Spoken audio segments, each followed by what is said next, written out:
बहुत ही अफसोसनाक सूरत हाल है कि पूरे मुल्क की तरह सिंध में भी कोरोना पंजे गाड़ता जा रहा है, कोविड-19 बढ़ता जा रहा है।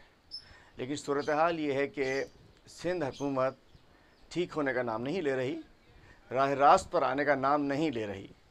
कल भी कैबिनेट मीटिंग के अंदर बहुत सारे नॉन इश्यूज़ को इन्होंने इशू बना के खड़ा किया, लेकिन जो अहम इश्यूज़ हैं इस वक्त उसके ऊपर एक लफ्ज़ इन्होंने कोई फ़ैसले नहीं किए।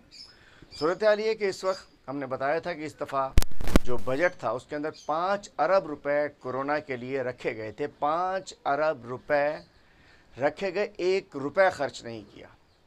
कल पीएमए ने प्रेस कॉन्फ्रेंस की है, वो पीपीईज मांग रहे हैं, डॉक्टर्स अपनी किट्स मांग रहे हैं, पैरामेडिक्स अपनी किट्स मांग रहे हैं, लेकिन इनको ना उन्हें किट्स दे रहे हैं।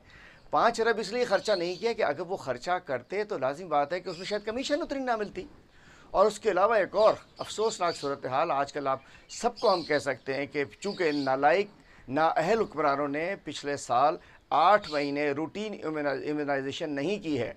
आम जो टीके लगते हैं बच्चों के पिछले 8 महीने नहीं, जिसकी वजह से वबाएँ फैल रही हैं। अब मीज़ल्स फैल चुकी है, खसरा और बहुत सारी वबाएँ फैल रही हैं, हेपेटाइटिस, मीज़ल्स। लेकिन इन्होंने 10 अरब रुपए इस साल के बजट में 10 अरब रुपए रखे थे तमाम डिवीज़नल हेडक्वार्टर्स के हस्पतालों में इन खुसूसी बीमारियों के लिए अलग अलग सेल बनाने के लिए, अलग अलग काम के लिए 2-2 अरब तमाम डिवीज़नल हेडक्वार्टर्स के ऊपर। अफसोस उन 10 अरब में से भी सेहत के ऊपर 1 टका नाम खर्च नहीं हो सका।